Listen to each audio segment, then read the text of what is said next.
त्यातून काही वचन आपण घेणार आहोत आणि आजचे शास्त्रवाचन आहे स्तोत्रसंहिता 54. आपण आळेपाळीने वाचूया आणि आपल्यासाठी शिमोन ब्रदर वाचतील. स्तोत्र 54. स्तोत्रसंहिता 54 पान क्रमांक 693. शत्रूपासून संरक्षण मिळावे म्हणून प्रार्थना. मुख्य गवयासाठी तंतुवाद्यांच्या साथीने गावयाचे दाविदाचे मस्किल बोचपर स्तोत्र. दावीद आमच्याजवळ लपून राहिला नाही काय, असे जिफील लोक शौलाकडे येऊन म्हणाले तेव्हाचे. हे देवा, तू आपल्या नावाने मला तार, आपल्या सामर्थ्याने माझा न्याय कर.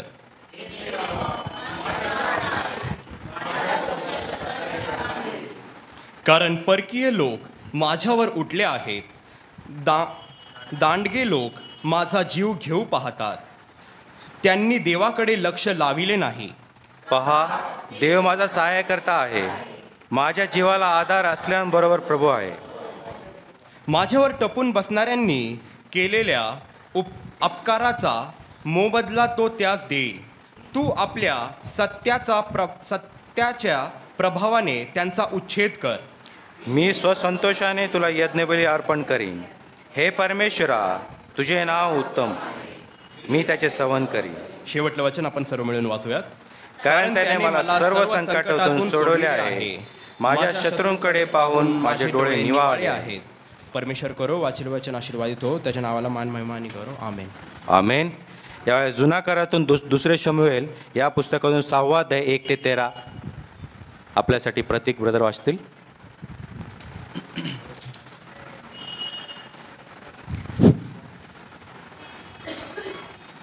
जुन्या करारातून दुसरे शमूएल हा ग्रंथ, याचं 6वा अध्याय आणि 1 ते 13. दुसरे शमूएल 6वा अध्याय 1 ते 13, पान क्रमांक 382. दावीद कोष आणण्यास जातो. नंतर दाविदाने पुन्हा एकदा इस्रायलातले 30,000 निवडक पुरुष जमा केले. यहुदातील बाला येथून देवाचा कोष आणावा म्हणून दावीद आपल्या जवळच्या सगळ्या लोकास घेऊन गेला. करुबारूड असलेल्या सेनाधीश परमेश्वर ह्याच्या नामाचा हा कोष. त्यांनी देवाचा कोष एका नव्या गाडीत ठेवून टेकडीवरील अबिनादाबाच्या घरातून बाहेर काढिला. अबिनादाबाचे पुत्र उज्जा व अह्यो हे दोघे ती नवी गाडी हाकीत होते. त्यांनी देवाच्या कोशासहित ती गाडी टेकडीवरील अबिनादाबाच्या घरातून बाहेर काढली. अह्यो हा कोशापुढे चालत होता. दावीद व इस्रायल घराण्याचे सर्व लोक देवदारूच्या लाकडाची नानाविध वाद्ये आणि वीणा, सारंगी, डफ, डमरू व झांजा या पुढे वाजवीत चालले.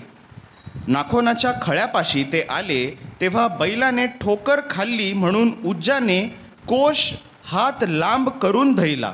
तेव्हा परमेश्वराचा कोप उज्जावर भडकला. त्याच्या ह्या चुकीमुळे परमेश्वराने त्यास ताडण केले व तो तेथल्या तेथे देवाच्या कोशापाशी गतप्राण झाला. परमेश्वराने उज्जाला तडाखा दिला म्हणून दावीद फार खिन्न झाला. त्याने त्या ठिकाणचे नाव पेरेस उज्जा म्हणजेच उज्जा हनन ठेवले. ते नाव आजवर चालत आहे. त्या दिवशी दाविदास परमेश्वराचा धाक वाटून तो म्हणाला, देवाचा कोष माझ्या घरी कसा आणावा. दावीद परमेश्वराचा कोष दावीदपुरात घेऊन जाण्यास कबूल होईना. त्याने तो ओबेद अदोम गित्ती ह्याच्या घरी एका बाजूस नेऊन ठेवला.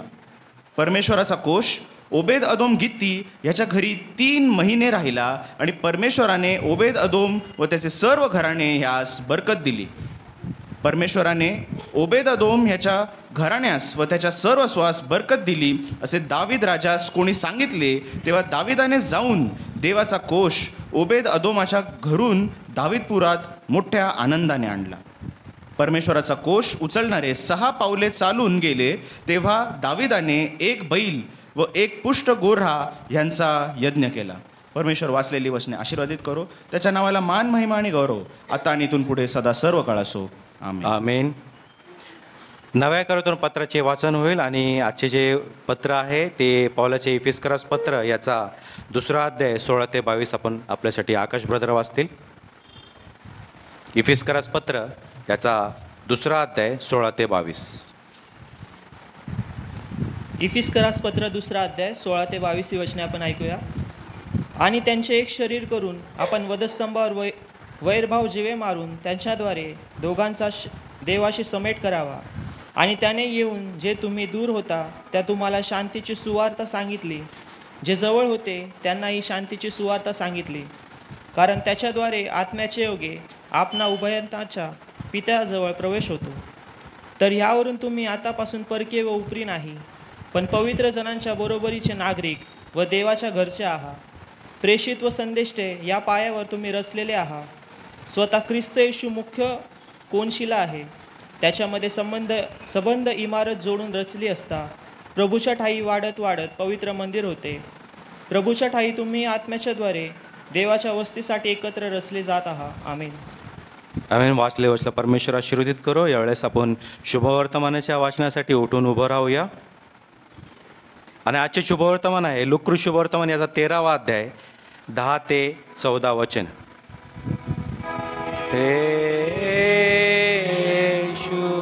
कृपा तू दे सुवार्ताई काया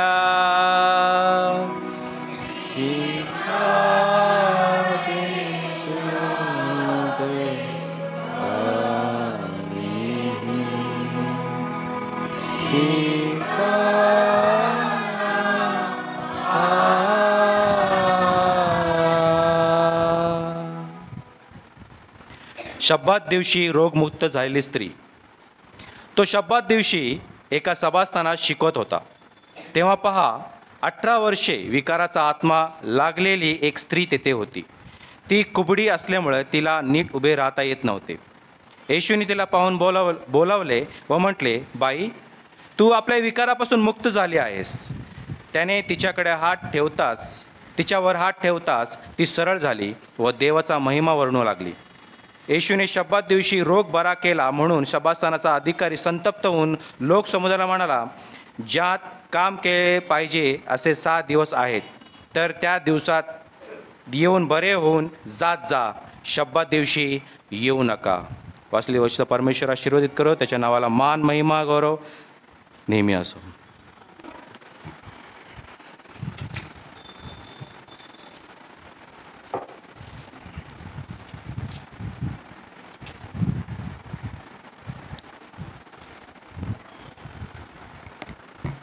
सर्वसामर्थी सर्वश्रेष्ठ परमेश्वर पिता, त्याचा एकुलता एक पुत्र प्रभू येशू ख्रिस्त आणि पवित्र आत्मा जो आपला सहाय्यक आणि मदतनीस आहे, या त्रैक्य परमेश्वराच्या नावात आपणा सर्वांना सलाम. परमेश्वराची स्तुती असो. मी परमेश्वराचे आभार मानतो की त्याने आज आपणामध्ये येऊन देवाच्या वचनाची सेवा करण्याची संधी या ठिकाणी दिलेली आहे. त्याचबरोबर मी या मंडळीचे पाळक आणि सर्व कमिटी आणि आज आपण या ठिकाणी उपस्थित प्रत्येकांचे लहान थोरांचे आभार मानतो की ही संधी मला निर्माण करून दिली की तुमच्यामध्ये आज या ठिकाणी यावं आणि सहभागितेमध्ये सहभाग घ्यावा. त्याबद्दल देखील मी आपणा सर्वांचे मनापासून आभार मानतो. वचनाकडे जाण्याआधी आपण आपले नेत्र बंद करूयात, मानाखाली झुकवूयात आणि त्या परमेश्वराकडे आपलं लक्ष केंद्रित करू. प्रभू, आम्ही तुझे आभार मानितो, तुला धन्यवाद देतो, तुझी स्तुती करतो, तुझं नाव उंचावितो, तुला मान महिमा गौरव सन्मान आता आणि सदा सर्व काळ देतो. प्रिय परमेश्वर बापा, आज तुझ्या पवित्र मंदिरामध्ये पावित्र्याने ऐक्याने आम्हा सर्वांना या ठिकाणी तू एकत्रित केलंस, त्याबद्दल आम्ही तुझी स्तुती करतो. आणि प्रिय परमेश्वर बापा, तुझ्या वचनामधून प्रिय बापा आम्ही ऐकत असताना विशेष करून आमच्या आत्मिक काळांची उघडणी तू कर. आणि प्रिय परमेश्वर बाप्पा, तू बोल, आम्ही तुझे दास ऐकत आहोत. प्रभू येशूच्या गोड आणि प्रिय नावात मागतो म्हणून तू ऐक. आमेन. आजच्या म्हणण्याकरता जो शास्त्रभाग मी या ठिकाणी निवडलेला आहे, कृपा करून आपल्याकडे पवित्र शास्त्र असेल तर माझ्यासोबत हा शास्त्र भाग काढावा अशी मी विनंती करतो. दुसरे शमूएल याचा अध्याय 24 आणि वचन 24 मी या ठिकाणी आपणा सर्वांसाठी वाचतो. आणि जर आपल्याकडे बायबल असतील तर कृपा करून मी तुम्हाला विनंती करतो की पवित्र शास्त्र आपण उघडावे. दुसरे शमूएल याचा अध्याय 24 आणि वचन 24 या ठिकाणी मी आपणासाठी वाचतो. या ठिकाणी असं लिहिण्यात आलेलं आहे की पण राजा अर्वनाला म्हणाला नाही, तुला मी खरे सांगतो, मी ही जमीन विकतच घेणार आहे. फुकटात मिळालेले मी होमबली म्हणून परमेश्वराला अर्पण करणार नाही. तेव्हा दाविदाने खळे आणि बैल 50 शेकेल चांदी देऊन विकत घेतले. येथवर प्रभू परमेश्वर वाचलेले वचन आपणा सर्वांसाठी आशीर्वादित करो. या वचनाची थोडीशी पार्श्वभूमी या ठिकाणी मला तुम्हाला सांगू इच्छितो की या ठिकाणी जो राजा दाऊद आहे त्याच्या जीवनामध्ये अशी एक अघटित गोष्ट घडली. त्यामुळे देवाचा कोप राजा दावीद आणि त्याच्या राज्यावर त्या ठिकाणी आलेला आपण पाहतो. आणि देवाचा कोप भडकल्यामुळे बरेचसे राज्यातील जे लोक आहेत त्या ठिकाणी मृत्युमुखी पडलेले आहेत.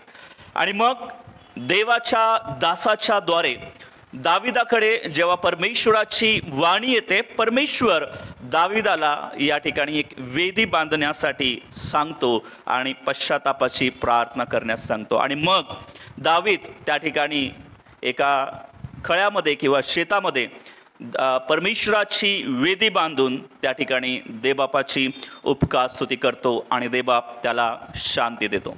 संपूर्ण अध्याय 24 जर या ठिकाणी आपण वाचतो तर अशा पद्धतीची गोष्ट त्या ठिकाणी आपण दावीद राजाच्या जीवनात घडलेली आपण पाहतो. अध्याय 24 आणि वचन 1 सुरुवातीला जर त्या ठिकाणी आपण वाचलं तर त्या ठिकाणी असं सांगितलेलं आहे की हा जो राजा दावीद आहे त्याची अशी इच्छा होती की त्याच्या साम्राज्यामध्ये किंवा त्याच्या राज्यामध्ये, इस्रायलामध्ये, यहुदी प्रांतामध्ये किती त्याचे सैन्य आहेत हे मोजावे असं त्याच्या ध्यानी आणि मनी आलं. आणि म्हणून तो त्याच्या प्रधानाला त्या ठिकाणी सर्व लोकांची गिनती करण्यासाठी विनंती करतो. आणि मग या संपूर्ण गोष्टीमध्ये राजा दावीद आहे. राजा दावीद ज्या शेतामध्ये परमेश्वराची वेदी बांधतो तो आरम म्हणून त्याचं नाव या ठिकाणी पवित्र शास्त्रामध्ये सांगितलेलं आहे. आणि तिसरं व्यक्तिमत्व या ठिकाणी आपण परमेश्वराचं पाहणार आहोत. या 3 व्यक्तिमत्वांकडे विशेष करून आपलं लक्ष या ठिकाणी केंद्रित करणार आहोत. आणि त्यातूनही महत्त्वाचं व्यक्तिमत्व म्हणजे राजा दाऊद याच्याकडे आपण पाहणार आहोत आणि काही गोष्टी शिकण्याचा प्रयत्न करणार आहोत की कशा पद्धतीने दावीद राजाच्या स्वभावामुळे, व्यक्तिमत्वामुळे परमेश्वरासाठी जी वेदी त्याने बांधली, पश्चाताप करून प्रार्थना केली, त्यामुळे परमेश्वराने त्याला कशा पद्धतीने आशीर्वादित केलं आणि त्याच्या राज्यासाठी एक आशीर्वादाचं पात्र म्हणून परमेश्वराने त्याला कसं निवडलं हे आज आपण देवाच्या वचनातून पाहणार आहोत. आणि म्हणून आजचा मनन करण्याचा जो विषय आहे ते म्हणजे ख्रिस्त आपली वेदी, आपला बलिदान असं आहे. ख्रिस्त आपली वेदी, आपलं बलिदान. ज्यावेळेस सुरुवातीला आपण पाहतो अध्याय 24 मध्ये वचन 1 पासून की राजा दाविदाने त्याच्या प्रधानाला विनंती केली, आपल्या ठिकाणी तुम्ही काय करा, आपल्या राज्यातील लोक जे आहेत, सैन्य जे आहेत त्याची तुम्ही गिनती करा. त्यावेळेस त्याच्या प्रधानाला हे काही बरं वाटलं नाही आणि म्हणून तो प्रधान राजा दाविदाला विनंती करतो की हे राजा, आम्ही सर्वजण देवाकडे हीच विनंती करतो की तुझं साम्राज्य किंवा जे राज्य आहे ते अधिक वाढव. त्याची गिनती कधीच होऊ नये, परंतु आमची अशी इच्छा आहे की तुम्ही कृपा करून ती गिणती त्या ठिकाणी करू नये, परंतु परमेश्वराने तुम्हाला अधिक आशीर्वाद द्यावं अशी त्या ठिकाणी विनंती करतो. परंतु देवाचं वचन त्या ठिकाणी सांगतं की प्रधानाच्या वाणीवर राजा दाविदाची वाणी ही वर्चस्व केली आणि त्यामुळे त्या प्रधानाला त्या ठिकाणी सर्व लोकांची गिनती करावी लागली. आणि मग सर्व लोकांची गिनती केल्यानंतर जवळजवळ फक्त जे पुरुष होते त्यांची संख्या 6 लाख आणि त्याच्या वर जे तलवारबाज आहे त्यांची संख्या त्या ठिकाणी मोजण्यात आली. हे सर्व कळाल्यानंतर प्रधान ज्यावेळेस राजा दाविदाला ही गोष्ट येऊन सांगतो, राजा दाविदाला त्याची चूक त्या ठिकाणी कळते. आणि देवाचं वचन त्या ठिकाणी असं सांगतं की राजा दाविदाला त्याच्या कृत्याची लाज वाटली. ज्यावेळेस आपण देवाचं वचन अध्याय 24 आणि वचन 10 वाचतो, त्या ठिकाणी देवाचं वचन सांगतं की हे काम पार पाडल्यानंतर दाविदाला मनोमन लाज वाटली. त्याला कळालं की मी माझ्या जीवनामध्ये देवाच्या विरोधात पाप केलेलं आहे. कोणतं पाप केलेलं आहे? तर नीतिसूत्र याचा अध्याय 6 आणि वचन 16 आणि 17 जर असं वाचलं तर देवाच्या वचनानुसार असं सांगतं, मनुष्याच्या जीवनामध्ये अशा काही गोष्टी आहेत ज्याला परमेश्वराला वीट आहे, ज्याच्यामुळं परमेश्वराला राग येतो, ज्याच्याविषयी परमेश्वर त्या गोष्टी मनुष्याच्या जीवनामध्ये परमेश्वराला आवडत नाही. त्यापैकी एक गोष्ट त्या ठिकाणी सांगितलेला आहे, गर्व आणि अभिमान.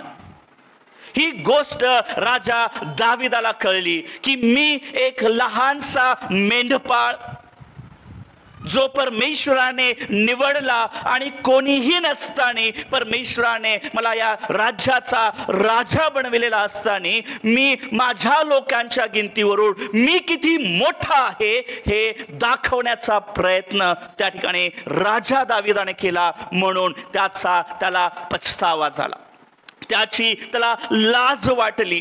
हे परमेश्वराने त्याला दाखवून दिलं आणि त्याच दिवशी सकाळी असं सांगितलेलं आहे की जो गाद देवाचा संदेष्टा आहे तो दाविदाकडे आला आणि त्याने दाविदाला सांगितलं की देव तुझ्यावर खोपला आहे, देवाला तुझा क्रोध आलेला आहे, कारण देवाच्या वचनाच्या विरोधात, देवाच्या संमतीच्या विरोधात तू तुझ्या जीवनामध्ये वागला आहे, तुझ्या जीवनामध्ये गर्व आणि अभिमान आलेला आहे. आणि म्हणून देवा तुला सांगतोय की या 3 गोष्टीपैकी एक गोष्ट तू निवड, म्हणजे देवाचा क्रोध, देवाचा कोप तू तुझ्या जीवनामध्ये पाहशील.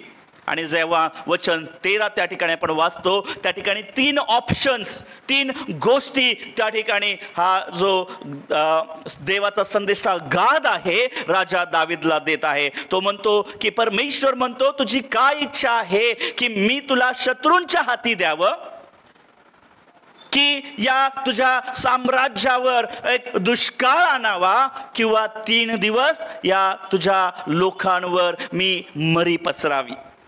3 ऑप्शन्स या ठिकाणी देवाकडून हा देवाचा संदेष्टा गाद दाविदाकडे घेऊन येतो. आणि मग दावीद घाबरतो, त्याला भीती वाटते आणि म्हणून तो म्हणतो की हे परमेश्वरा माझं तू सहाय्य कर, कदाचित शत्रू मला सोडविणार नाही, परंतु तू नक्कीच माझ्यावर दया दाखवशील, म्हणून तुम्हाला शत्रूच्या हाती देऊ नकोस, तर तुझा क्रोध, तुझा कोप, तुझा राग जो आहे तुझ्या रागाच्याच द्वारे तुम्हाला काय कर, ताडण कर.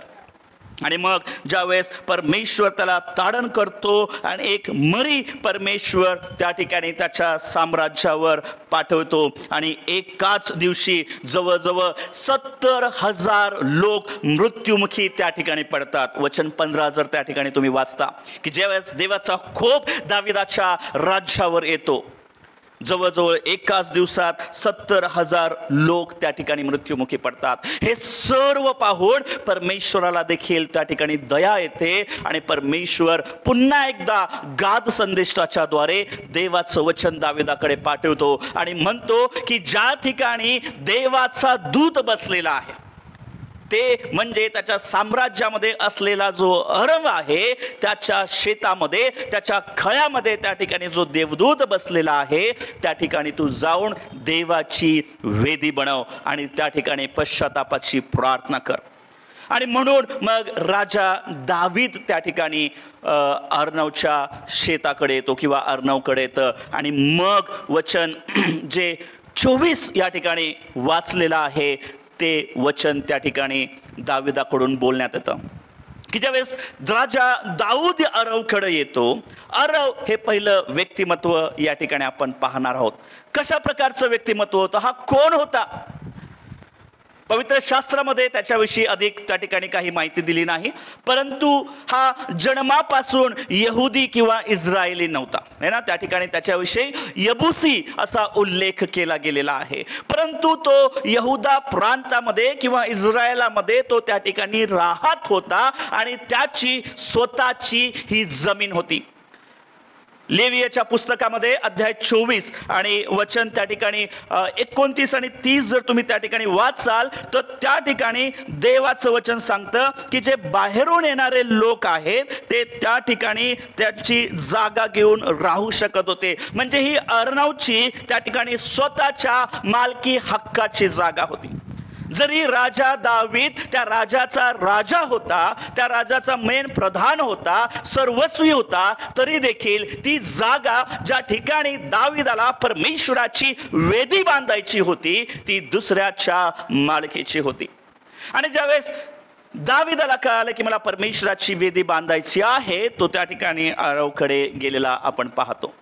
अरव हा जो इतर प्रांतीय परप्रांतीय आपण ज्याला म्हणू शकतो, जो नवीन विश्वासाचा आपण म्हणू शकतो, ज्याला इस्रायलाविषयी आणि यहुदा प्रांताविषयी परमेश्वराविषयी ही कळकळता होती. आणि जो दुसऱ्या विश्वासाचा होता त्याला त्या ठिकाणी ज्यावेळेस त्याने पाहिलं की इस्रायलाचा राजा, यहुद्याचा राजा दावीद हा त्याच्याकडे येत आहे, त्याने त्याला पाहून त्या ठिकाणी त्याला नमन केलेलं आपण पाहतो. जर वचन 20 पासून जर पुढे त्या ठिकाणी आपण वाचलं तर त्या ठिकाणी आपल्याला पाहायला येतं की जसं अरवने त्या ठिकाणी राजा दावीदाला येताना पाहिलं, त्याने त्याला दंडवत केलं, नमन केलं आणि मग राजा दावीदाने त्याला सर्व समजावून सांगितलं.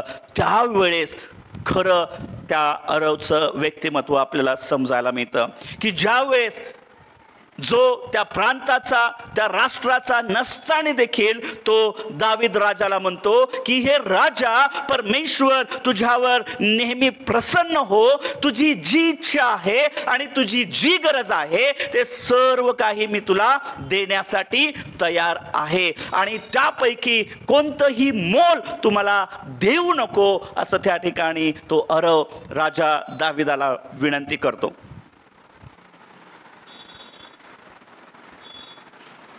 एवढंच नाही तर हा जो अरव जो आहे तो राजा दावीदाला म्हणतोय की फक्त तुला जमीनच पाहिजे का? माझ्याकडे काही जोडी बैल आणि काही लाकडं पण आहेत की जे तुला परमेश्वराला अर्पण करण्यासाठी मदत होईल आणि म्हणून त्याही गोष्टी तू घेऊन जा आणि देवाला तू काय कर, वेदी बांधून त्या ठिकाणी अर्पण कर. म्हणजे तुझा देव, आमचा देव आपल्यावर प्रसन्न होईल आणि जी पीडा, जी मरी, जो रोग या राष्ट्रावर आलेला आहे तो काय होईल, थांबेल. देव प्रसन्न होईल आणि तो आपल्याला शांती देईल. पहा या ठिकाणी अरवचं जे व्यक्तिमत्व आहे हे उदारतेचं त्या ठिकाणी आपल्याला पाहायला भेटतं.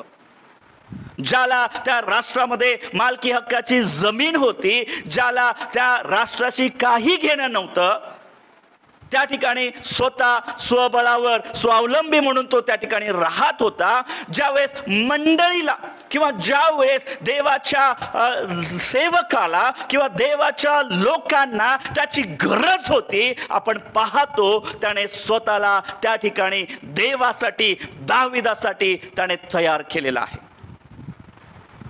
आणि हे त्या आरवचं व्यक्तिमत्व या ठिकाणी देवाच्या पवित्र शास्त्रातून आपल्याला पाहायला भेटतं की जे उदारतेचं आहे, जे दयेचं आहे आणि मंडळीसाठी ओझं असलेलं आरवचं व्यक्तिमत्व त्या ठिकाणी आपल्याला पाहायला भेटतं की जे माझ्याकडे आहे ते सर्व मी देण्यासाठी हे राजा तयार आहे, कारण माझी अशी इच्छा आहे की माझ्याद्वारे देवाचं काहीतरी कार्य घडावं, की माझ्याद्वारे देवाचं गौरव व्हावं. आणि म्हणून त्याविषयी मी तुझ्याकडून कोणतीही माझी अपेक्षा नाही, वरून माझ्याकडचं एक्स्ट्राचं जे आहे ते देखील मला तुला द्यायचं आहे.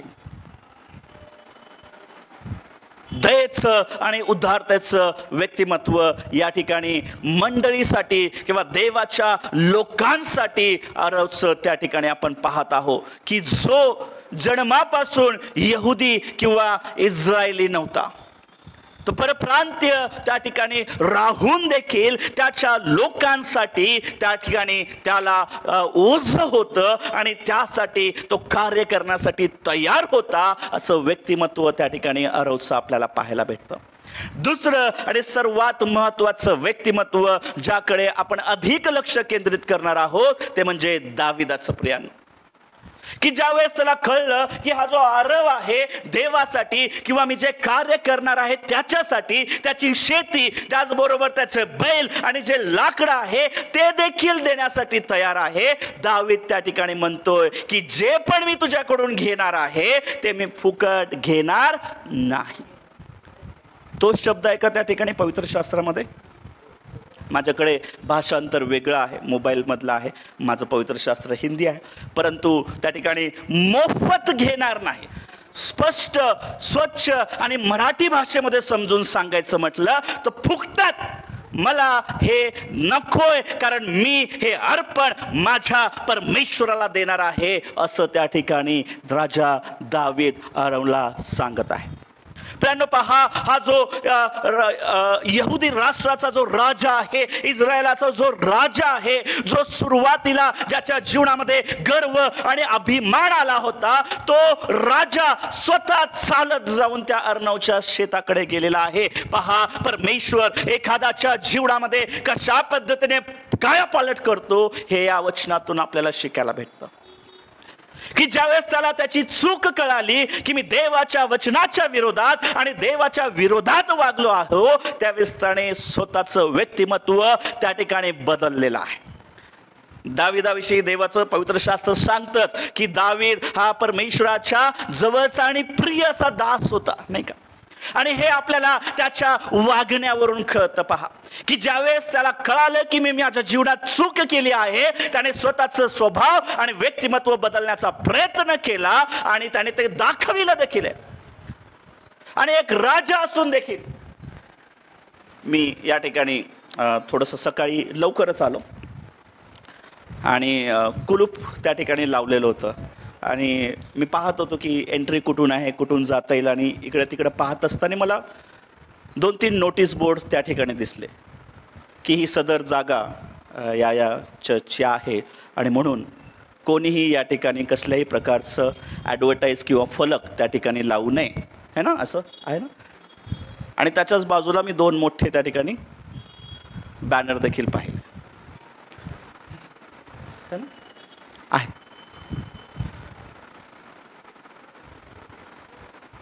बदल ज्यावेळेस आपण देवाला त्याच्या सहभागितेमध्ये, त्याच्या समक्षतेमध्ये जाऊन त्याच्या उपकार स्तुती करत असताना, त्याला आपलं सर्वस्व देत असताना तुमच्या आणि माझ्या जीवनामध्ये कसा बदल घडवून आणतो हे परमेश्वर त्या ठिकाणी पाहत असतो.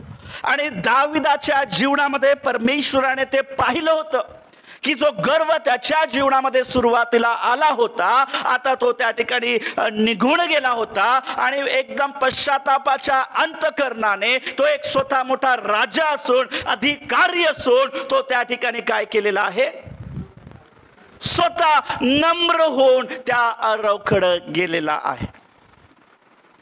लोकांना वाटलं असेल या समाजामध्ये इथं तर आपलीच जागा आहे, आपल्या जागेमध्ये आपण यांना नाही का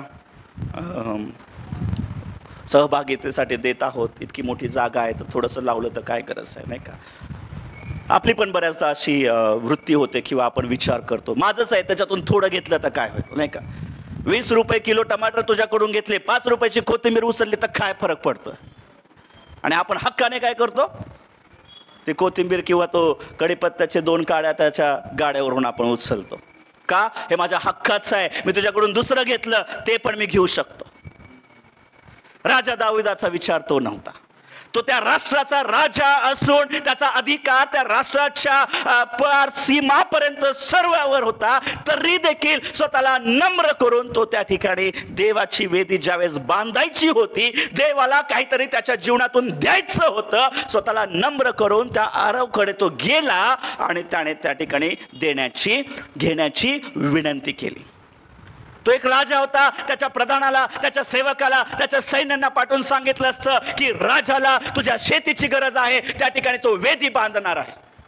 डायरेक्ट उद्घाटनाला गेला असता, कैची काय होईल. त्याने तसं केलं नाही.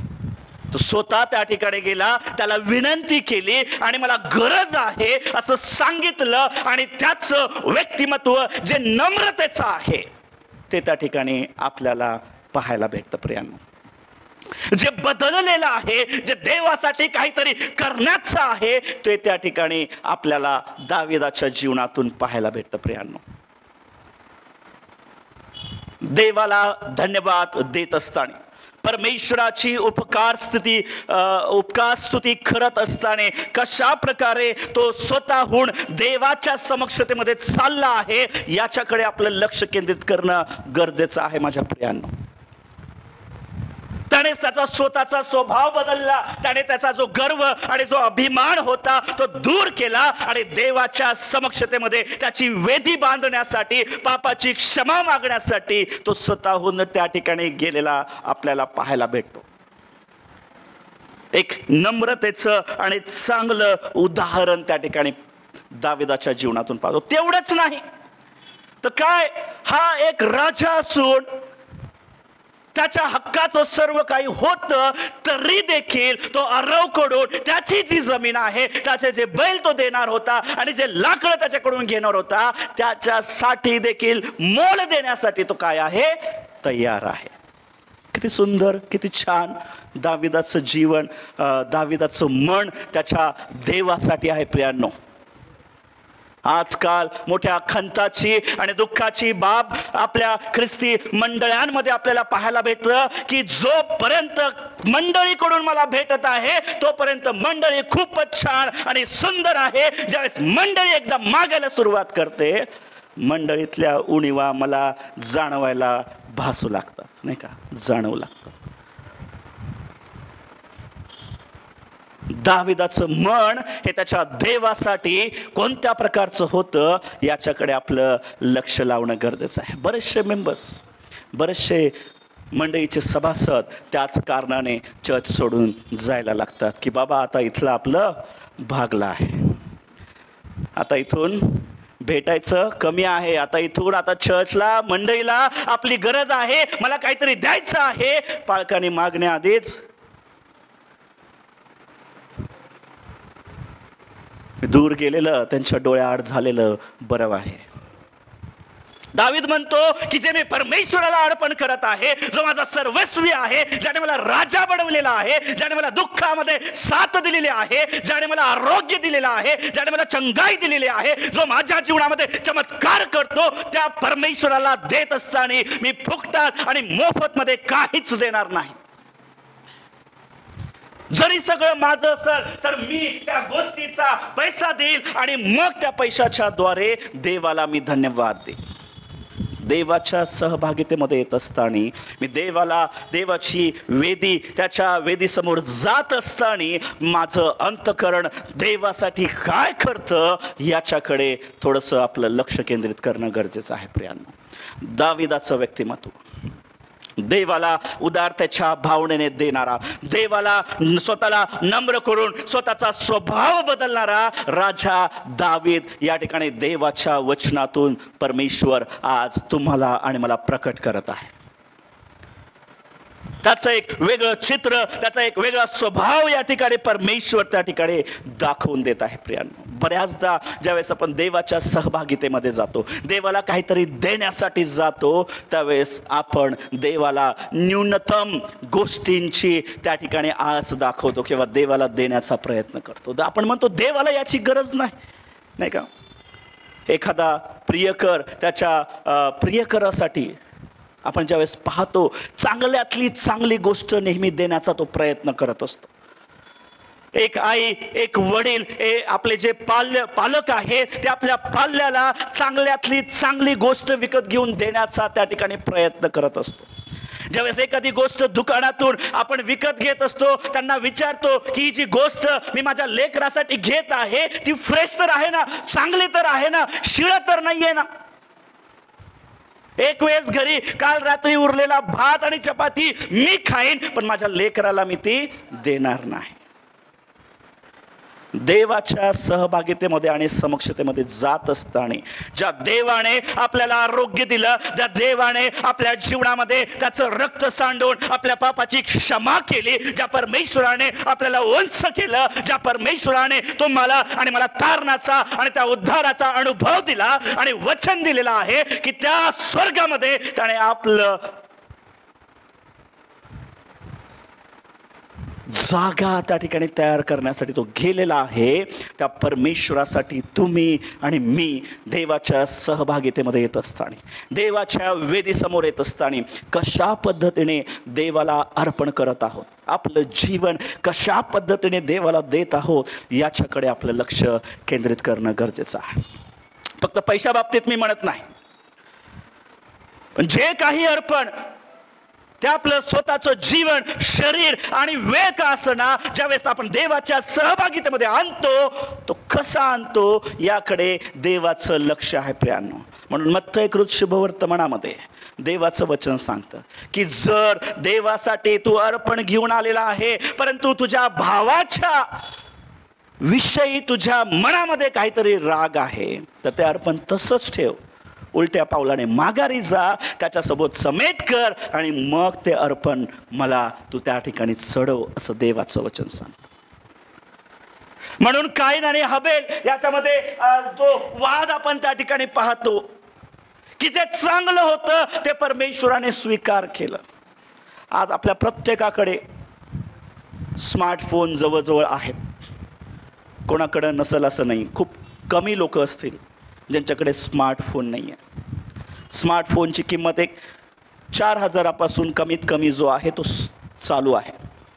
परंतु ज्यावेळेस तो स्वतःसाठी किंवा आपल्या स्वकीय ज्याच्यावर आपण प्रेम करतो, प्रीती करतो, ज्याची आपण काळजी करतो, ज्याच्यासाठी आपला नाही का आपला सर्व अभिमान आणि गर्व आहे, ज्याच्यासाठी आपण देत आहोत, त्यावेळेस आपण कमीत कमी चांगल्यातली चांगली गोष्ट खरेदी करून आपण त्याला देतो की ज्याच्यामध्ये चांगला फोटो निघेल, ज्यावेळेस मी त्याला व्हिडिओ कॉल करेल, मी त्याला चांगल्या पद्धतीने पाहू शकेल, माझा मेसेजचा रिप्लाय पटकनी करेल, चांगलं आपण काहीतरी त्याला देण्याचा प्रयत्न करतो. 4,000 त्या ठिकाणी भेटतो, पण जवळजवळ 10-15 हजारापर्यंत चांगल्यातला चांगला मोबाईल काय करतो आपण स्वतःसाठी किंवा इतरांसाठी घेतो. त्यातही त्यात आजकाल आपण बऱ्याचशा लोकांकडे आयफोन देखील आहे, नाही का? जो 4,000चा फोन काम करतो, जो 10,000चा काम करतो, तो 80,000चा पण तेच काम करतो. शेवटी काय आपल्याला एकमेकांसोबत बोलायचंच आहे, एकमेकांना मेसेजेस पास करायचं आहे. पण तरी पण आपण चांगल्यातली चांगली गोष्ट त्या ठिकाणी स्वतःसाठी किंवा आपण ज्याच्यावर प्रीती करतो त्यांच्यासाठी त्या ठिकाणी निवडतो. प्रियांनो, परंतु ज्यावेळेस देवाकडे आपण जातो, आपण म्हणतो या मंडळीला तर, या देवाला तर याची गरज नाही. परमेश्वर तो महान आहे, तो तर विधवेची काय एक्सेप्ट करतो, स्वीकार करतो. 2 तोळे पण मागतो, मी तर त्याच्यापेक्षा जास्त देत आहे. परमेश्वर घेणार नाही का? परमेश्वर म्हणतो संतोषाने देणारा देवाला आवडतो. अशीच एक गोष्ट आहे, एका मंडळीमध्ये सहभागिता चालू असताना शेवटी ज्यावेळेस वर्गणीची वेळ आली आणि त्या मंडईमध्ये असं प्रथा होती की समोर जाऊन देवाच्या वेदीच्या समोर ते दानपात्र ठेवलेलं होतं आणि त्या ठिकाणी त्यांची जी भेट आहे समोर जाऊन त्या ठिकाणी देवासमक्षतेमध्ये ती जाऊन टाकायची. बऱ्याचशा मंडईमध्ये हे केलं जातं. दानपात्र फिरवल्या जात नाही, स्वतःहून समोर जायचं आणि ते दान त्या ठिकाणी टाकायचं. आणि मग ते चर्च थोडंसं असं लांब मोठं होतं आणि शेवटच्या बेंचवर एक त्या ठिकाणी आजीबाई त्या ठिकाणी बसल्या होत्या आणि आजीबाईच्या बाजूला एक तरुण मुलगा 30-35 वयाचा असेल त्या ठिकाणी उभा होता. आणि अचानक त्या आजीने त्याला आवाज दिला आणि म्हटलं की अरे ही 2000ची जी नोट आहे ना ही पकड. आणि त्या मुलाला वाटलं कदाचित आजी उठून इतक्या वेळ उभा राहणार नाही, तिकडे जाऊन टाकणार नाही, म्हणून आजीने काय केलं, तिचं दान मला दिलं की मी जाऊन त्या ठिकाणी टाकावं. आणि मग तरुणाने तसंच केलं. तरुणाने पाहिलं की आजींना तर मी ओळखतो बरेच दिवसापासून, मला माहित आहे की यांची परिस्थिती इतकी नाही की परमेश्वराला इतकं काहीतरी देऊ शकतील, परंतु कसं काय, त्याच्या मनामध्ये तो प्रश्न होता. आणि मग मंडईची सहभागिता सुटल्यानंतर त्या ठिकाणी आजींना गेटवर त्याने थांबवलं आणि विचारलं की आजी तुम्ही 2000ची नोट, 2000चं दान भेट त्या परमेश्वराच्या भांडारामध्ये कसं काय टाकू शकले हो. आजी म्हणते तिच्या आवाजामध्ये, रे बेटा ते काय झालं, ज्यावेळेस तू पाकिट काढत होता ना तुझ्या खिशातूनच ती 2000ची नोट खाली पडली होती, मी ती बघितली, मी उचलली आणि तुला दिली. तुला वाटलं ती मी दिली आणि तू दिली. आणि मग त्या तरुणाने आपल्या डोक्याला हात लावला आणि चेक करतो, अरे बापरे, आपण पण ज्यावेळेस देवासाठी काहीतरी देण्याचा प्रयत्न करतो, 2000ची नोट तर आता बंद नाही भेटत म्हणा सहसा, पण जरी असले तरी 2000, 1000, 500, 200, 100, 50, 20, 10 आणि 5 यापैकी आपण काय चूज करतो. आपण पाहतो मंडळीमध्ये गरज आहे का, है ना, कमिटीला गरज आहे का, देवाला तर गरज नाहीच आहे, मग कशाला. जे न्यूनतम आहे ते आपण काढतो आणि देवाच्या भांडारामध्ये टाकतो. देवाच्या सहभागितेमध्ये येताना जो वेळ देवाच्या सहभागितेसाठी ठरविलेला आहे तो देखील आपण योग्य प्रकारे देतच नाही.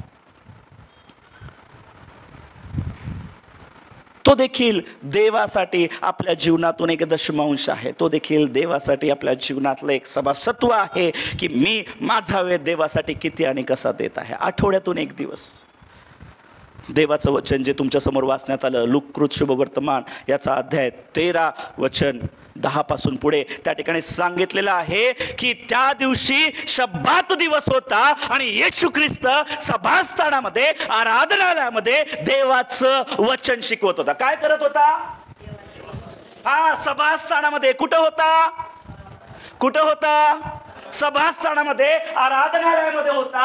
आणि तिथे जाऊन तो काय करत होता, देवाचं वचन शिकवत होता. पहा, देवाची उपस्थिती त्याच्या आराधनालयामध्ये असते. हे देवाचं वचन तुम्हाला आणि मला शिकवतं. आणि त्या सभास्थानामध्ये, त्या आराधनालयामध्ये ज्या ठिकाणी देवाची स्तुती होते, आराधना होते, पापांची क्षमा होते, आरोग्य मिळतं, त्या सभास्थानामध्ये मी कसा जातो आणि कधी जातो हे देवा पाहतो. काय होतं त्या ठिकाणी, तो देवाच्या वचनाची सेवा करत होता. त्याने पाहिलं की एक स्त्री आहे जी परमेश्वराने बनविलेली आहे, पण परमेश्वराने तर तिला असं नाही बनवलं.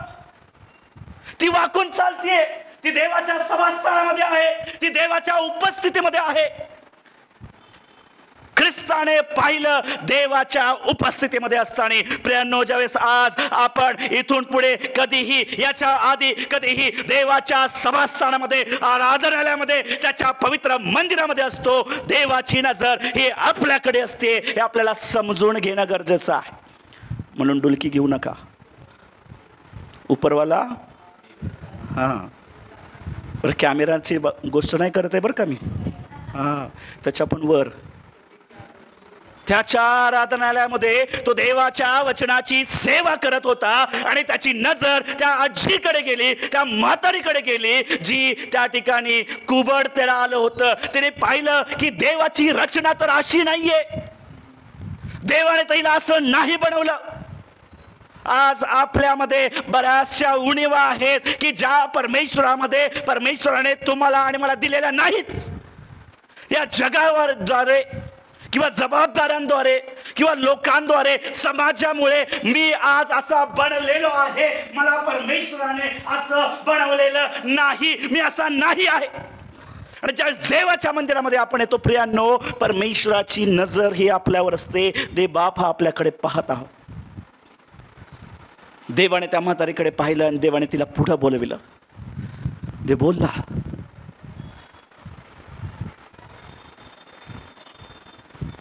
देवाने मंडईला विचारलं. परमेश्वराने तिला स्पर्श केला. त्या क्षणी तिला आरोग्य प्राप्त झालं.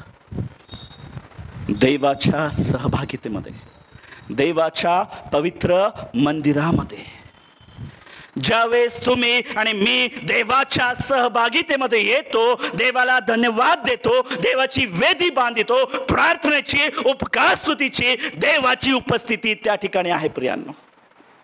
आणि त्या विश्वासाने ज्यावेळेस आपण देवाच्या सहभागितेमध्ये जातो, परमेश्वर आपला देव जो तारणारा उद्धार करता परमेश्वर आहे, जो दयावान आहे, तो त्याची नजर त्याच्या लेकरांकडे टाकतो. आज परमेश्वर माझ्याकडे पाहत आहे. आज माझ्यामध्ये काय उणीवा आहे, आज देवा आज माझ्या जीवनामध्ये, माझ्या कुटुंबामध्ये, माझ्या लेकरामध्ये काय गरज आहे. देवा तुम्हाला स्पर्श कर, देवा तुझी नजर माझ्याकडे तू ओढ, देवा तुम्हाला आरोग्य दे, देवा तुम्हाला स्पर्श कर. कधी करेल? ज्यावेळेस आपण देवाच्या सहभागितेमध्ये योग्य रीतीने त्या ठिकाणी त्याची सहभागिता घेऊ. 5 मिनिट 10 मिनिट लेट येऊन देवाच्या सहभागितेचा आशीर्वाद मी माझ्या जीवनामध्ये नाही घेऊ शकत. काय वाटतं की कदाचित मी गेल्यानंतर देवाची उपस्थिती येईल काय? काय वाटतं की वचनाच्या वेळेसच देवाची उपस्थिती होईल काय? नाही, सुरुवातीला जी आराधना होते तुमच्या आधी देवाची उपस्थिती त्याच्या पवित्र मंदिरामध्ये आहे. तो वाट पाहतो, तो पाहतो की कोण माझ्यासाठी देवाच्या पवित्र मंदिराकडे येत आहे. तो पाहतो आज कोण कुठे बसणार आहे, त्याला माहिती आहे, त्याने बघितलं आहे. खाली बसलेले, वर बसलेले, देवाची नजर त्याच्या पवित्र मंदिरामध्ये बसलेल्या प्रत्येकांवर आहे, कारण प्रत्येक जण हा त्याच्या सहभागितेमध्ये आहे.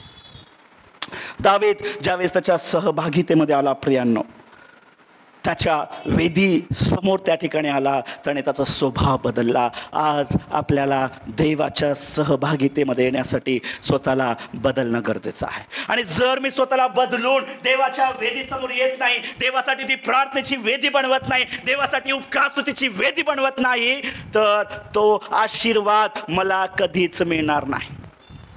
देवाची नजर माझ्यावर कधीच पडणार नाही ज्यावेळेस मी मोकळ्या हाताने सडळतेने परमेश्वराचा गौरव त्या ठिकाणी करेल.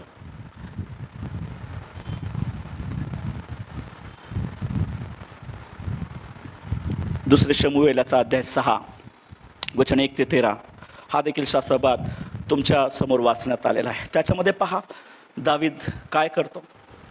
वचन 1 मध्ये सांगितलेलं आहे की पुन्हा एकदा ते परमेश्वराचा कोष दाऊदपुरामध्ये घेऊन येत होते. याच्या पहिले देखील त्यांनी प्रयत्न केला, परंतु तो असफल झाला. देवाचा कोप त्या ठिकाणी आला, कारण देवाच्या कोशामध्ये देवाची सहभागिता होती. आणि हे दावीदाला माहित होतं, म्हणून दावीद तो देवाचा कोष त्याच्या दाऊदपुरामध्ये, दावीद नगरामध्ये तो घेऊन येत होता. प्रियांनो, त्याने पाहिलं की याच्या आधी माझ्याकडून एक चूक झालेली आहे. पूर्ण शास्त्रभाग नाही वाचणार, परंतु तुम्ही घरी जाऊन तो शास्त्रभाग त्या ठिकाणी वाचू शकता. दुसरे इतिहास अध्याय 13 ते 16 जर तुम्ही वाचलं तर त्या ठिकाणी त्यामध्ये कळेल की कशा प्रकारे दाविदाने देवाचा कोष आणण्याचा प्रयत्न केला आणि तो त्या ठिकाणी असफल झाला. त्याला वाटलं देवाचा कोष तर आहे, आपण सहज घेऊयात आणि आपल्या घरी जाऊन ठेवूयात, आपल्या नगरामध्ये जाऊन ठेवूयात. देवाला ते पटलं नाही. देवाला ते आवडलं नाही. देवाचा क्रोध त्या ठिकाणी दाविदावर आणि त्याच्या लोकांवर त्या ठिकाणी आला. ही दुसरी वेळ होती. दाविदाने प्रयत्न केला, त्याने काहीतरी सुधारणा केल्या आणि पुन्हा एकदा गाजावाजा करत, संगीत वाजवत, देवाची स्तुती करत, देवाचा कोश घेऊन ते त्या ठिकाणी चालले होते. आणि मग परत अडखळण आलं. वचन वाचलं जर सर्वांना माहीत असेल, आठवत असेल, नसेल तर तुम्ही त्या ठिकाणी वाचू शकता की त्या नदीमध्ये ती बैलगाडी अडखळली आणि देवाचा कोश त्या ठिकाणी पडणार होता. तेवढ्यातच कोणी त्याला हात लावला? उज्जाने हात लावला. आपल्याला वाटतं देवाच्या सहभागितेमध्ये मी कसाही जाऊ शकतो, देवाच्या पवित्रतेमध्ये मी कसाही उभारू शकतो, काहीही करू शकतो. तर हा आपला गैरसमज आहे.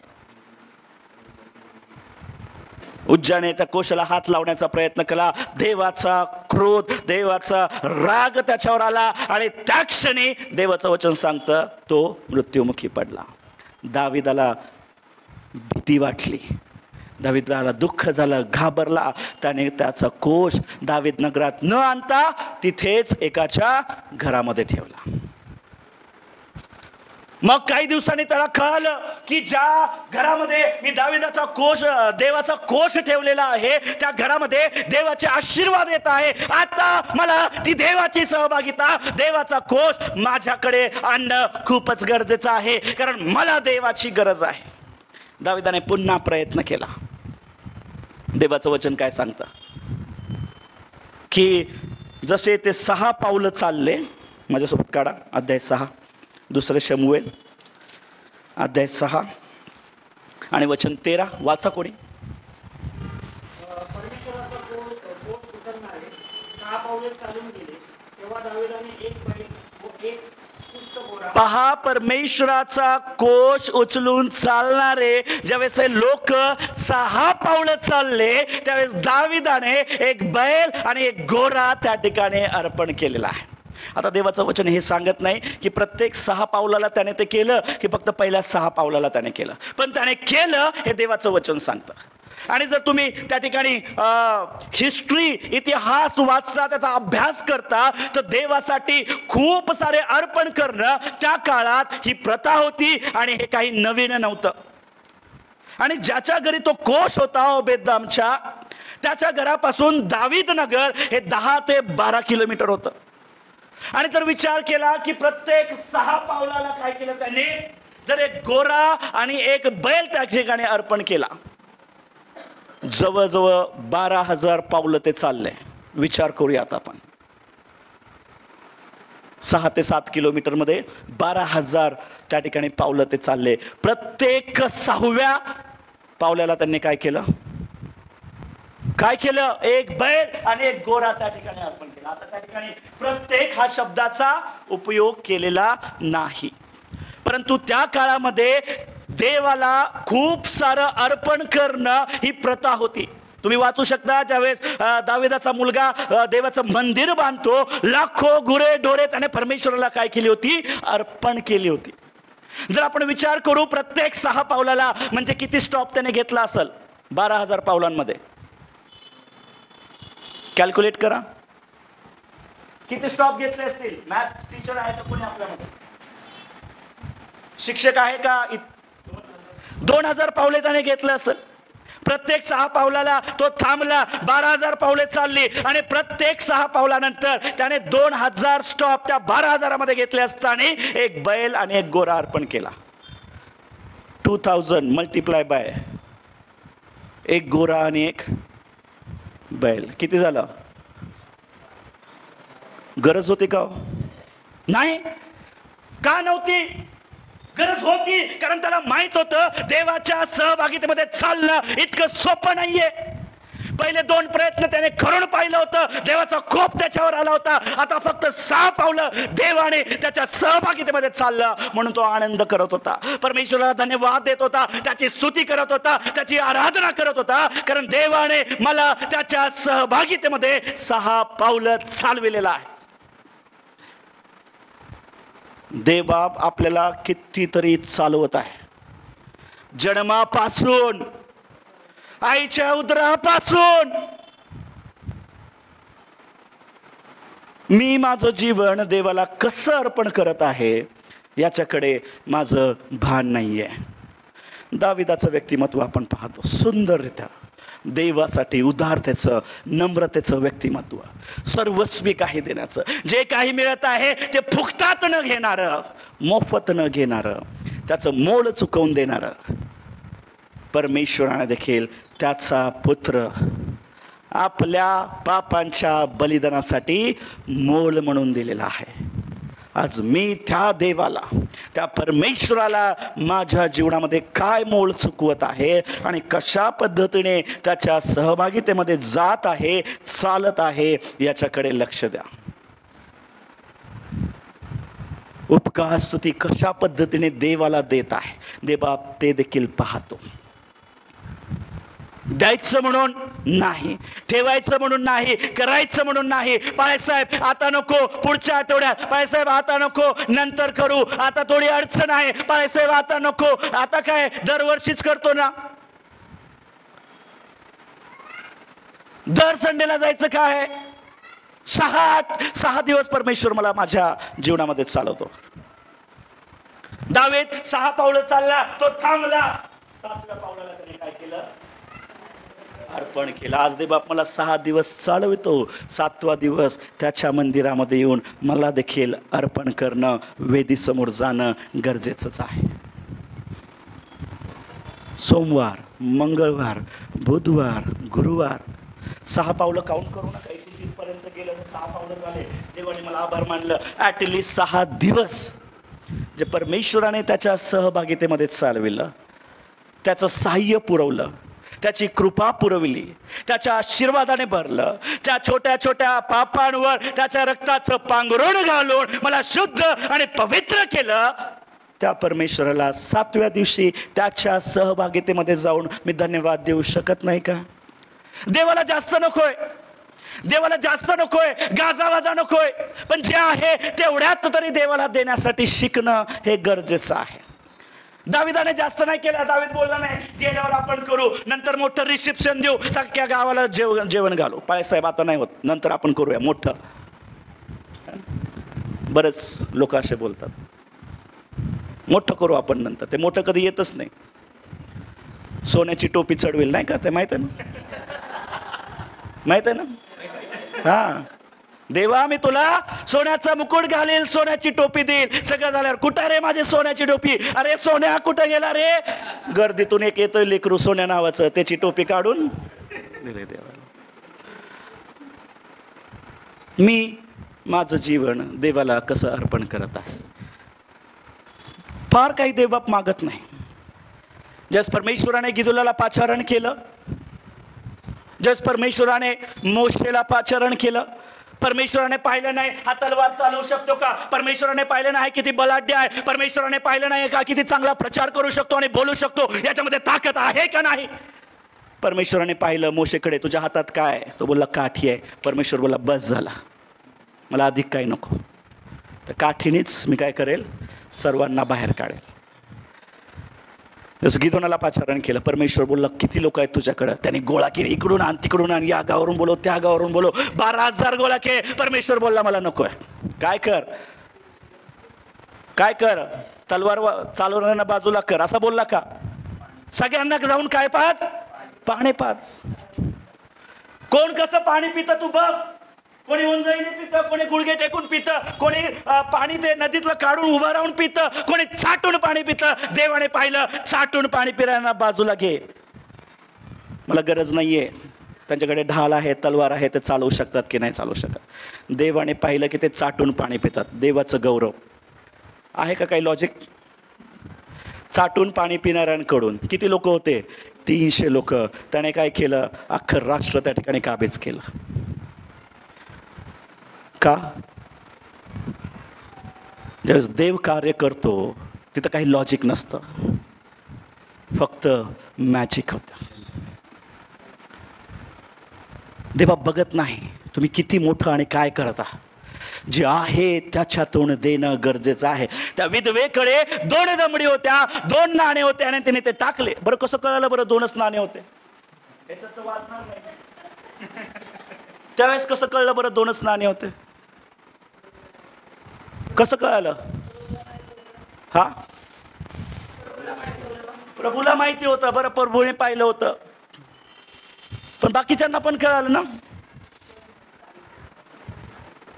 त्या काळात एक सिस्टम होती, म्हणजे ज्यावेळेस मी इतिहास वाचला त्यावेळेस मला कळालं की असंच देवाचं मंदिर असायचं. आज देखील जुने जे मंदिर तुम्ही बघता, कोणतेही असो, ख्रिस्ती असो किंवा इतर विश्वासांचे, त्या मंदिराचे 2 भाग असतात. एक वर जिथे आराधना होते, प्रार्थना होते, आणि दुसरं 2 की जे अर्पण त्या ठिकाणी टाकण्यात येतं आणि ते डायरेक्ट खाली पडण्यात येतं, देवाच्या समक्षतेमध्ये जातं किंवा ते खाली पडल्या जातं. आणि ज्यावेळेस ते विधवेने त्याच्यातून ते 2 नाणे टाकले, आवाज आला, टंग टंग. किती वाजले? सगळ्यांना कळालं किती नाणे टाकले. आज जर आपण सुरू केली ना ती सिस्टम, वर कोणच बसणार नाही, सगळे म्हणतील खालीच बसतो आम्ही, आवाज येणार नाही, खालच्या काढूनच देतो देवा. साहेब, मी देवाला कसं अर्पण करतो हे देवा पाहतो. दाविदाच्या जीवनामध्ये परमेश्वराने दाविदाचं जीवन पाहिलं. या 2 वेगळ्या व्यक्तिमत्वाला परमेश्वराने एकत्र केलं. हा परमेश्वराचा प्रतिसाद त्या गोष्टीसाठी आपण पाहतो. परमेश्वराचं व्यक्तिमत्व पाहतो. एक आराम जो परप्रांतीय होता, नवीन विश्वासातला होता, ज्याला काही घेणं देणं नव्हतं, त्याला परमेश्वराने निवडलं. दुसरा दावीद, जो देवाचा प्रिय जवळचा होता, तरी देखील पापामध्ये होता, देवाच्या विरोधात वागला, तरी देखील परमेश्वराने त्याला निवडलं, ज्याने त्याचं व्यक्तिमत्व बदललं. अशा 2 लोकांना परमेश्वराने एक केलं. ही देवाची कलाकृती, हे देवाचं कार्य. आज तुम्ही आणि मी, जे परमेश्वराने तुम्हाला मला एकत्रित देवाच्या सहभागितेमध्ये, देवाच्या समक्षतेमध्ये घेऊन आलेला आहे. कारण देवबाप त्याची योजना तुमच्याकडून आणि माझ्याकडून पूर्णत्वास करून घेत आहे. म्हणून इफिस्करास पत्र जे आपण वाचलं, अध्याय 2 वचन 7 पासून पुढं देवाचं वचन सांगतं की आता तुम्ही परप्रांतीय नाहीत, तुम्ही भटके नाहीत, तुम्ही दूरचे नाही, कोणी जवळचे नाही, तर परमेश्वराने त्याच्या योजनेने प्रत्येकाला एक आणलेला आहे की जेणेकरून परमेश्वर त्याच्या मंडळीच्या द्वारे जगाला, देशाला, राष्ट्राला त्याची योजना कळवेल. आमेन. वाचा इफिस्करास पत्र अध्याय 3 किंवा जे अध्याय वाचला अध्याय 2 पासून पुढे 8, 7, 8, 9.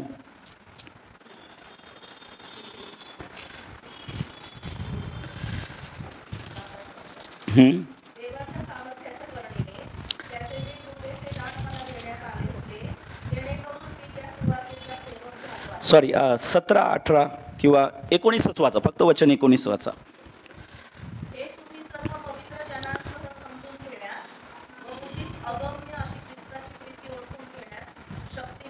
इफिस 2:19. हां, 2:19. हां, म्हणून आतापासून तुम्ही परखे आणि उपरी नाहीत. पुढं, परंतु पवित्र जनांच्या बरोबरीचे नागरिक आणि देवाच्या घरच्या आहात. हालेलुया, प्रभूची स्तुती असो. आपण परकी नाहीत, कोणी नवीन कोणी जुना नाही, कोणी जवळचा कोणी दूरचा नाही. परमेश्वराने आपल्या सर्वांना एकत्र केलेलं आहे. आणि देवाचं वचन सांगतं अध्याय 3 आणि वचन 10 मध्ये, इफिस 3:10. इफिस 3:10.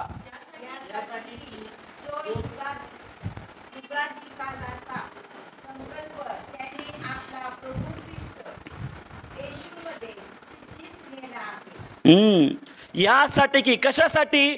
परमेश्वराने परप्रांतीय, जुने, नवीन, दूरचे, जवळचे सगळ्यांना एकत्र केलं, जेणेकरून परमेश्वराची जी गुपित आहे, जी योजना आहे, ती मंडळीच्या द्वारे साकारण्यात यावी. आज परमेश्वराने कित्येक अर्णवला, कित्येक राजा दाविदाला एकत्र केलेला आहे या मंडळीच्या द्वारे.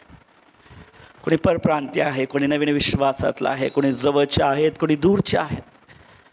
परमेश्वराचं कार्य हे तुम्हा सर्वांना एकत्र करण्याचं आहे. आज तुमची आणि माझी जबाबदारी परमेश्वराची योजना पूर्ण करण्यासाठी आहे. आणि ज्यावेळेस आपण त्याच्या योजनेमध्ये एकत्र येतो त्यावेळेस फक्त आणि फक्त देवाची योजना ही सिद्धीच द्यावी, ही तुमची आणि माझी विचारसरणी असणं हे खूपच गरजेचं आहे. माझं नव्हे तर परमेश्वराचं गौरव करणं गरजेचं आहे. माझं नाव नाही तर त्या देवपित्याचं नाव उंच जाणं गरजेचं आहे. कारण त्याच्या योजनेने त्याने मला इथं आणलं. त्याच्या योजनेच्या द्वारे परमेश्वराने मला तुमची आणि माझी भेट घडवून आणली. त्याच्या योजनेच्या द्वारे मंडळीचे जे सभासद आहे ते पालकांना दिलेत आणि मंडळींसाठी पालकांना परमेश्वराने दिलेलं आहे. हेच कार्य व्यवस्थित जावं म्हणून त्या ठिकाणी कमिटी देखील ही परमेश्वरानेच दिलेली आहे, एकत्र केलेला आहे. कारण देवाचं गौरव व्हावं, देवाने त्यासाठीच एकत्र केलेलं आहे. हे देवाचं वचन आहे, हे त्याने मंडळीसाठी दिलेलं आहे की त्याची योजना आहे. हे देवाचं व्यक्तिमत्व आहे की तो आपल्या वेगवेगळ्या लोकांना एकत्र करतो. तो पाहत नाही तुम्ही आपण किती टॅलेंटेड आहात, तो पाहत नाही की तुम्ही किती चांगलं गाणं गाऊ शकता, किती उंच गाणं गाऊ शकता, किती सुंदर गाणं गाऊ शकता, किती सुंदर वाचन वाचू शकता, किती सुंदर प्रार्थना करू शकता. तो तुमचं हृदय अंतःकरण पारखणारा परमेश्वर आहे. तो तुम्हाला जाणतो. मातेच्या उदरेमध्ये असताना देखील परमेश्वराने मला माझ्या नावाने हाक मारून बोलविलेलं आहे असं दावीद त्याच्या वचनामध्ये सांगतो. त्याचं कार्य करण्याची पद्धत ही वेगळी आहे, कदाचित आपल्याला समजणार नाही. परंतु परमेश्वराने या ठिकाणी अरवना आणि दाविदाला एकत्र केलं कारण त्याची योजना त्या ठिकाणी पूर्ण व्हावी. मग काय झालं, देवाने त्याची प्रार्थना ऐकली. अध्याय 24 दुसरे शमूएल अध्याय 24 आणि वचन 25. परमेश्वराने त्याचं अर्पण स्वीकार केलं आणि त्या ठिकाणी इस्रायलाला शांती दिली असं देवाचं वचन सांगतं. ज्यावेळेस दोन वेगळे व्यक्तिमत्व परमेश्वराने एकत्र आणले त्या ठिकाणी त्यांनी स्वतःचा स्वभाव व्यक्तिमत्व बदलला. स्वतःचा गर्व अभिमान दूर ठेवून स्वतःला नम्र करून देवाच्या सेवेसाठी सर्वस्व अर्पण केलं. अशा लोकांना परमेश्वराने एकत्र येऊन त्या दोघांना देखील त्या सर्व इस्रायलासाठी आणि यहुदा प्रांतासाठी एक गौरवाचं पात्र बनवलं. किती जणांना? 2 जणांना. आज आपण 2 पेक्षा जास्तच आहे. जिथे 2 किंवा 3 आपण जास्त आहोत. देवाच्या योजनेने आलेले आहोत, देवाने निवडलेले आहोत, देवाने बोलविलेले आहोत. आज तुम्हाला आणि मला त्या देवाची योजना तुमच्या आणि माझ्या जीवनात मंडळीच्या द्वारे पूर्णत्वास घेणं गरजेचं आहे. म्हणून माझं अर्पण आणि माझं बलिदान ही मंडळी किंवा लोक नसून ख्रिस्त आहे हे मला समजणं गरजेचं आहे. मी मंडळीमध्ये येतो, सहभागितेमध्ये येतो, ख्रिस्तासाठी येतो. मी मंडळीमध्ये येतो, स्तुती करतो, गीत गातो, वचन वाचतो, ख्रिस्तासाठी करतो. मी मंडळीमध्ये येतो, अर्पण देतो, भेट चढवितो, ख्रिस्तासाठी चढवितो. हे समजणं गरजेचं आहे. कोणासाठी? दुसऱ्यासाठी नाही, फक्त ख्रिस्तासाठी. माझं अर्पण, माझं बलिदान, कारण देवाची इच्छा आहे. यशाया याचा अध्याय 12 आणि वचन 1 आपण वाचूया आणि शेवटाकडे जाऊया. की ज्यावेळेस असे 2 लोक परमेश्वर एकत्रित आणतो, देवबाप या दोघांमध्ये सलोखा घेऊन येतो. तो पापाची क्षमा देतो, तो आरोग्य देतो, तो चंगाई देतो, तो शांतीने आपलं जीवन भरवतो, प्रत्येकांना आशीर्वादित करतो. कारण देवाची इच्छा. यशायाचं पुस्तक अध्याय 12 आणि वचन 1.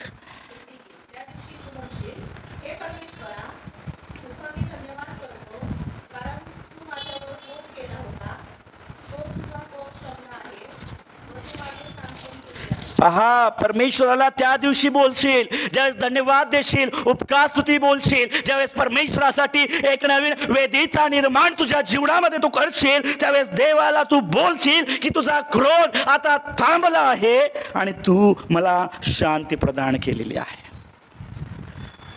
आज परमेश्वराने पाहिलं आहे की त्याच्या पवित्र मंदिरामध्ये आज आपण उपस्थित आहोत. कारण देवाचं वचन सांगतं की तो त्याच्या पवित्र मंदिरामध्ये उपस्थित आहे. काय असं वाटतं की तो आपल्याकडे पाहत नाही? काय त्याचं लक्ष त्याच्या दासांकडे नाही?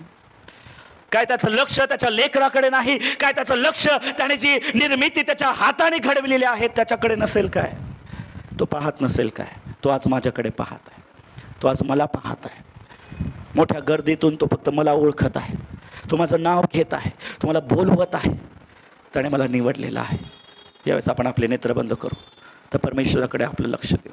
ज्या परमेश्वराने मला त्याच्या मंडळीमध्ये, सहभागितेमध्ये, उपकारस्तुतीमध्ये घेऊन आला, त्याची वेदी तयार करण्यासाठी, प्रार्थनेची, उपकारस्तुतीची, धन्यवादाची, तोच ख्रिस्त आज माझा बलिदान आणि माझं अर्पण आहे.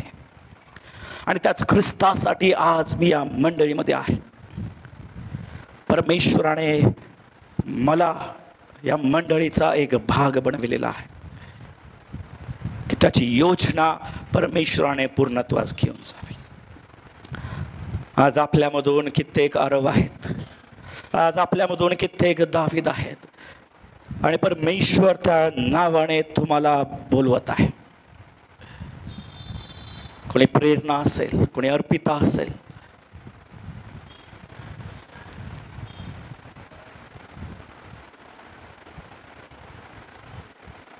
परमेश्वर तुम्हाला तुमच्या नावाने हाक मारत आहे. प्रभू, आम्ही तुझे आभार मानतो, तुझी स्तुती करतो तुझ्या पवित्र उपस्थितीबद्दल, जी आज तुझ्या वचनाच्या द्वारे तू आम्हामध्ये घेऊन आलास. धन्यवाद देतो नव्याने परमेश्वर बापा, तुझ्या वचनाच्या द्वारे आज तुझं प्रकटीकरण तू आम्हाला करून दिलंस, तू आमच्या संगती बोललास. प्रिय परमेश्वर, त्या या वचनानुसार राहण्यास, जगण्यास, त्याचा स्वीकार करून त्यानुसार चालण्यासाठी प्रिय परमेश्वर बापा, या ठिकाणी आम्ही उपस्थित प्रत्येकांचं तू सहाय्य कर. प्रत्येकाचं नव्याने समर्पण प्रिय परमेश्वर बापा आज आम्ही तुझ्यामध्ये करत आहोत. मग प्रत्येकाचा तू स्वीकार कर. आम्ही जसे आहोत तसे नाही, परंतु प्रिय परमेश्वर बाप्पा नव्याने आमचा स्वभाव, विचार, मन बदलून प्रिय परमेश्वर बाप्पा तुझी वेदी बांधण्यासाठी, तुला धन्यवाद देण्यासाठी, तुझी उपकारस्तुती करण्यासाठी तू आमचा उपयोग करून घे. हीच दयेची विनंती प्रभू येशूच्या गोड आणि प्रेमात मागतो, म्हणून तू ऐक. आमेन. Thank you so much.